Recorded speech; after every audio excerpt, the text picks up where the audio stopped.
नमस्कार दोस्तों, यह डिक्टेशन 100 शब्द प्रति मिनट की गति से है। डिक्टेशन स्टार्ट होगी 5 सेकंड बाद। स्टार्ट।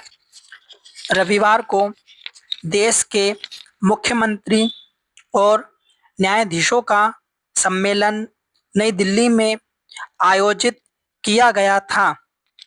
इस सम्मेलन में प्रधानमंत्री जी ने संबोधन के दौरान सलाह दी है कि हमको स्व-मूल्यांकन करने के लिए आंतरिक तंत्र मजबूत बनाने पर विचार किया जाना चाहिए।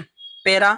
देश के मुख्य न्यायाधीश ने कहा कि न्यायपालिका के पास मजबूत और सक्षम आंतरिक मूल्यांकन तंत्र है जो पूरी कुशलता से काम कर रहा है। यह बात उन्होंने मुख्य न्यायाधीश और मुख्यमंत्री सम्मेलन के समापन के मौके पर कही।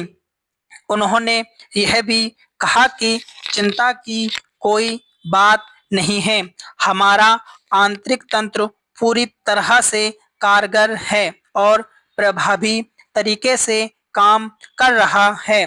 जब हम छुट्टी पर होते हैं या फैसला लिख रहे होते हैं या प्रकरण की तैयारी करते हैं तो हमें अपने परिवार के लिए भी समय नहीं मिलता।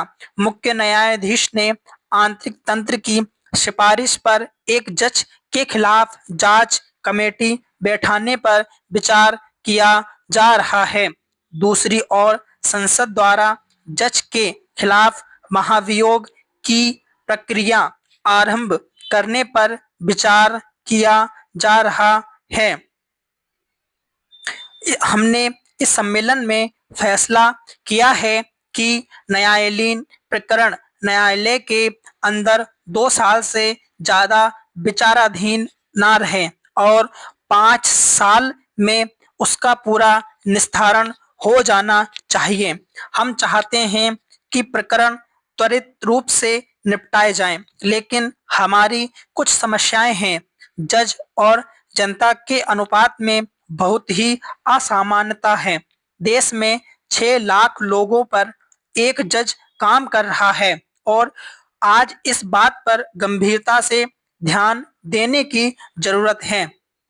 Paragraph change.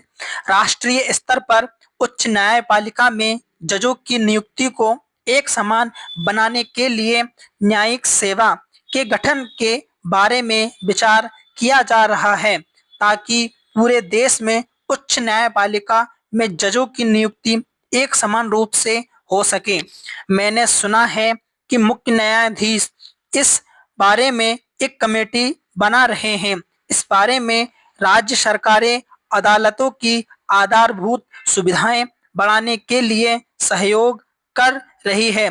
सम्मेलन में बिहार के मुख्यमंत्री ने राज्य के न्यायिक व्यवस्था को मजबूत करने के लिए केंद्र सरकार से विशेष आर्थिक सहायता मुहैया कराने की मांग की गई है। तमाम कोशिशों के बावजूद राज्य सरकार केंद्र से समुचित सहयोग पाने में असफल रही है।